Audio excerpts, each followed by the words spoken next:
Le continent africain fait face à de nombreux défis, au nombre desquels celui lié à la régulation des plateformes numériques comme opportunité pour les entreprises.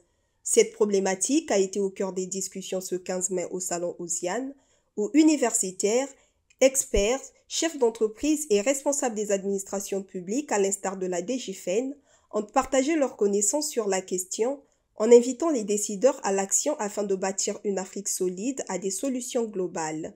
Face à la presse, Jean-Pierre Nono, directeur général des institutions financières nationales, a lancé l'invite à des actions concrètes non seulement dans les finances publiques, mais aussi dans d'autres secteurs. Pour le sujet pour lequel je me suis déplacé, c'est l'intelligence artificielle et les plateformes. Quelle régulation?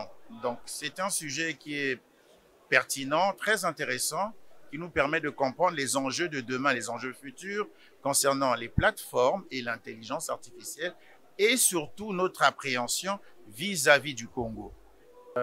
Cette année 2025 a été décrétée année de la digitalisation par le ministre des Finances, du Budget et du Portefeuille public.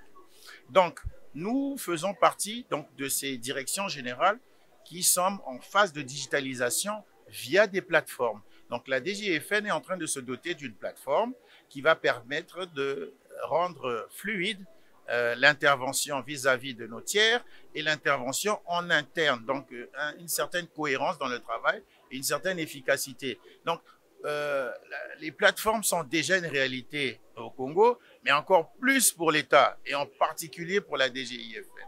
Donc voilà comment nous allons arriver à gérer tout cet écosystème qu'est la DGIFN vis-à-vis de sa hiérarchie, vis-à-vis des différents marchés ou des différents secteurs qu'elle dirige. Occasion tout indiquée pour le directeur général des institutions financières nationales d'annoncer la mise en œuvre prochaine d'un écosystème en faveur des startups.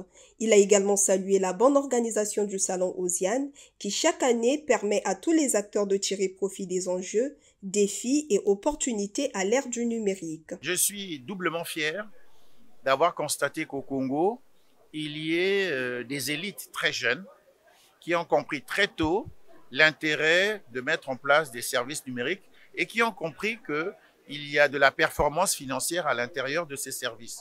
Ça, c'est un. Deux, j'étais venu faire une annonce sur une éventuelle régularisation de leur situation pour leur permettre d'avoir une existence fiscale et de leur permettre donc de se développer. Sans existence fiscale, ça veut dire aucune existence au plan légal. Et donc, ça crée des situations un peu complexes pour une jeune société. Donc, il y a des mesures d'accompagnement via, par exemple, un registre national des institutions financières. Puis, dans le numérique, c'est l'énergie, parce que sans énergie, il n'y a pas de numérique. Il y a l'énergie, il y a la connaissance. Sans connaissance, on ne peut aller nulle part. Et il y a la logistique, donc les infrastructures. Ces trois choses-là déterminent, c'est les défis qui permettent de développer des plateformes et de développer l'IA. Dans tous les cas, ces trois éléments concourent à développer, que ce soit les plateformes ou l'IA. Alors, les défis pour l'État congolais sont essentiellement ces trois choses. Et derrière ça, il y a aussi des opportunités. Ça veut dire que si aujourd'hui nous prenons conscience de ces trois éléments, nous serons en mesure très rapidement de devenir quelque chose ou quelqu'un ou un acteur très important des plateformes et de l'intelligence artificielle. La DGFN est l'organe technique qui régule le secteur de la finance privée nationale en République du Congo.